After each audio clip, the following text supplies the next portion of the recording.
반갑습니다. 김지영 변호사입니다. 오늘은 산재와 관련해서 간략한 설명을 좀 드리려고 합니다. 산재 사고가 발생하는 것은 무엇을 의미하느냐? 업무 수행성, 업무 기인성이 있는 질병, 상해, 사망 등이 발생했다는 것을 말합니다. 업무 수행성이라는 말에서 알 수 있듯이 근로자가 일을 하다가 다치는 경우가 대표적인 산재 사고라고 할 수 있겠습니다. 이런 산재 사고가 발생하면 근로복지공단에서는 산재 처리를 해줍니다. 예를 들어서 요양급여 신청, 치료비를 신청할 수 있다는 것이고요. 치료가 종결되었음에도 장애가 남았다라고 한다면 장애급여를 신청할 수가 있습니다. 이런 장애급여를 다 수령하고 나서 그 다음에 피해자인 근로자가 할 수 있는 것이 무엇이냐? 바로 회사를 상대로 회복되지 않은 추가적인 남아있는 손해를 청구할 수 있는 것입니다. 이런 부분을 청구를 할 때는 법적인 근거가 두 가지가 있을 수 있습니다. 그 두 가지에 대해서 간략하게 설명을 드리고자 하는데요. 첫 번째가 바로 불법행위에 의한 손해배상 책임을 묻는 것입니다.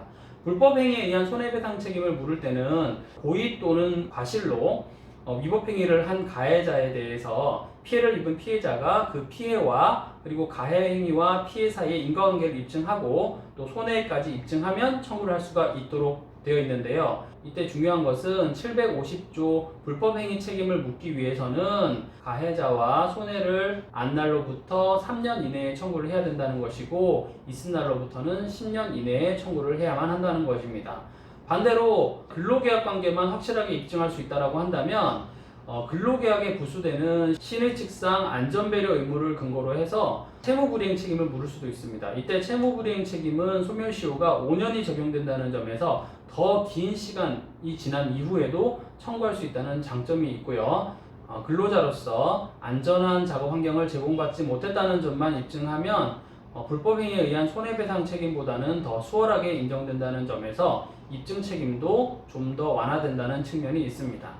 그렇다면 산재를 당하고 나서 가장 먼저 할 일은 당연히 근로복지공단에 요양급여를 신청하는 것이고 그리고 장애평가를 받는 데 있어서 정당하게 장애평가를 받고 끝난 이후에 근로복지공단에서 처리되지 않는 즉 산재보험법상 처리되지 않는 추가적인 손해에 대해서는 회사나 고용주를 상대로 민사상 손해배상 청구를 하시는 것이 필요할 것 같습니다.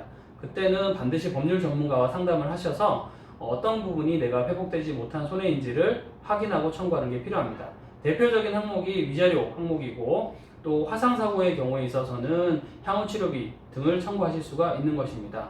추상장애 등이 발생한 경우에 있어서도 국가배상법 시행령상의 장애 인정을 받으시고 또 적절한 장애율 평가를 받으셔서 본인의 손해배상을 받으시는 것이 필요하니까 이런 경우가 발생하면 반드시 법률 전문가와 상의하시기를 추천드립니다. 도움이 되셨으면 좋겠습니다. 감사합니다. 김지영 변호사였습니다.